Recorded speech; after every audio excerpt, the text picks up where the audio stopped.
Hi ನಮಸ್ಕಾರ ಎಲ್ಲರಿಗೂ. ಇದು ಟ್ಯೂಸ್ಡೇ ಬ್ಲಾಗ್ ಅದ. ಸೊ ಇವತ್ತು ಎದ್ಮೇಲೆ ಒಂದು 2 ಗ್ಲಾಸ್ ಸ್ವಲ್ಪ ಬಿಸಿನೀರು ಕುಡಿದು ಅಡುಗೆ ಮಾಡಲಿಕ್ಕೆ ಸ್ಟಾರ್ಟ್ ಮಾಡಿದೆ ರೀ. ಲಂಚಿಗೆ ಕ್ಯಾಬೇಜ್ ಪಲ್ಯ ಮಾಡ್ಕೊಳ್ತೀನಿ. ಲಾಸ್ಟ್ ಟೈಮ್ ಪರೋಟ ಮಾಡ್ಕೊಂಡಂದು ಒಂದು ಹಾಫ್ ಕ್ಯಾಬೇಜ್ ಉಳಿದಿತ್ತು, ಸುಮ್ಮನೆ ಇಟ್ಟರೆ ವೇಸ್ಟ್ ಆಗ್ತದೆ ಅಂತ ಚಪಾತಿಗೆ ಅದೇ ಪಲ್ಯ ಮಾಡ್ಕೊಂಡೆ ರೀ. ಸ್ವಲ್ಪ 1-2 ಹಸಿಮೆಣ್ಸಿನ್ಕಾಯಿ, ಉದ್ದಿನಬೇಳೆ, ಕಡಲೆಬೇಳೆ, ಸಾಸಿವೆ, ಜೀರಿಗೆ ಹಾಕ್ಕೊಂಡು ಒಗ್ಗರಣೆ ಹಾಕ್ಕೊಂಡಿದ್ದೆ ರೀ. ಉಪ್ಪು ಆಮೇಲೆ ಒಂದು ಸ್ವಲ್ಪ ಅರಿಶಿನ ಹಾಕಿ ಬೇಯಲಿಕ್ಕೆ ಇಟ್ಟಿದ್ದ ಪಲ್ಯ ಅದಾಗತನ ಚಪಾತಿ ಮಾಡ್ಕೊಂಡ್ರಾಯ್ತು ಅಂತ ಹಂಗೆ ಆಲ್ರೆಡಿ ಹಿಟ್ಟು ನಾದಿಟ್ಟಿದ್ದೆ. ಜಲ್ದಿ ಚಪಾತಿ ಬೇಯಿಸ್ಕೊಂಡೆ ರೀ. ಅದಾದಮೇಲೆ ಮತ್ತೆ ಬ್ರೇಕ್ಫಾಸ್ಟಿಗೆ ಏನಾರು ರೆಡಿ ಮಾಡ್ಕೋಬೇಕು ಅಂತ ಆಲ್ರೆಡಿ ಮೊಳಕೆ ಕಾಳು ಇದ್ದು ಫ್ರಿಜ್ನಾಗ ಲೋ ಸ್ಟೀಮ್ ಒಳಗಿಟ್ಟು ಕಾಳುಗಳು ಬೇಯಿಸ್ಕೊಂಡಿದ್ದೆ ರೀ. ಆಮೇಲೆ ಗ್ರೈಂಡ್ ಮಾಡಿಕೊಂಡೆ, ಒಂದು ಸ್ವಲ್ಪ ಶುಂಠಿ ಹಾಕ್ಕೊಂಡು 1-2 ಹಸಿಮೆಣ್ಸಿನ್ಕಾಯಿ ಹಾಕ್ಕೊಂಡು.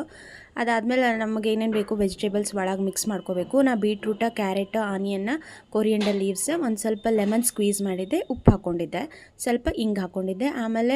ಆದಮೇಲೆ ಒಂದು ಸ್ವಲ್ಪ ಎಳ್ಳು ಹಾಕ್ಕೊಂಡಿದ್ದೆ ರೀ. ಮೇಲೆ ಎಲ್ಲ ನೀಟಾಗಿ ಕಲಿಸ್ಕೊಂಡೆ ರೀ. ಕಲಿಸ್ಕೊಂಡಾದ್ಮೇಲೆ ಡೈಲಿ ಕಾಳು ತಿಂದು ಈಗ ಉಸ್ಲಿ ಮಾಡ್ಕೊಂಡಂಗೆ ತಿಂದು ಬೇಜಾರಾಗಿರ್ತದೆ ರೀ. ಹಂಗಿದ್ದಾಗ ಹಿಂಗೆ ಮಾಡ್ಕೋಬೋದು. ಚಲೋ ಆಗಿದ್ದು ಟೇಸ್ಟ್. ಅದ್ವೈತಗೂ ನಾ ಇದೇ ತಿನ್ನಿಸ್ದೆ. ಇದೆಲ್ಲ ಲೆಮನ್ ಸ್ಕ್ವೀಸ್ ಎಲ್ಲ ಮಾಡಿ ನೀಟಾಗಿ ಕಲಸಿಟ್ಟು, ನಾ ಏನು ಸೈಡಿಗೆ ಇಟ್ಟಿಲ್ಲ ರೀ ನೆನೆಲಿಕ್ಕೆ. ಅದು ಸಣ್ಣ ಈಗ ವಡಾ ಕರೆ ಟೈಮಿಗೆ ಮಾಡ್ಕೋತೀವಲ್ಲ ರೀ, ಆ ಥರ ಮಾಡಿಕೊಂಡು ಲೋ ಸ್ಟೀಮ್ ಮೇಲೆ ಒಂದು ಸ್ವಲ್ಪ ತುಪ್ಪ ಹಾಕ್ಕೊಂಡು ಬೇಯಿಸ್ಕೊಂಡಿದ್ದೆ 2 ಸೈಡ್. ಆಲ್ರೆಡಿ ಕಾಳು ಬೇಯಿಸಿದ್ದೇ ಇತ್ತು.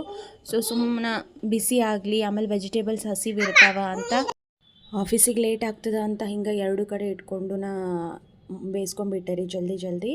ಅದ್ವೈತಿಗೆ ಇದ್ರ ಜೊತೆ ಕರ್ಡ್ ಹಚ್ಚಿ ತಿನ್ನಿಸ್ದೆ. ಬೇಕು ಅಂತಂದರೆ ಪುದೀನ ಚಟ್ನಿ ಮಾಡ್ಕೋಬೋದು. ನಂಗೆ ಟೈಮ್ ಇರಲಿಲ್ಲ ಅಂತ ನಾನು ಜಸ್ಟ್ ಕರ್ಡ್ ಜೊತೆ ತಿನ್ಕೊಂಡ್ಬಿಟ್ಟೆ. ಸೊ ನೈಟಿಗೆ ನನ್ನ ಹಸ್ಬೆಂಡ್ ಆಲ್ರೆಡಿ ಡಿನ್ನರ್ ರೆಡಿ ಮಾಡಿ ಇಟ್ಟಿದ್ದೆ ರೀ. ಸೊ ಇವತ್ತಿನ ಬ್ಲಾಗ್ ಇಲ್ಲಿಗೆ ಮುಗೀತು. Thank you for watching.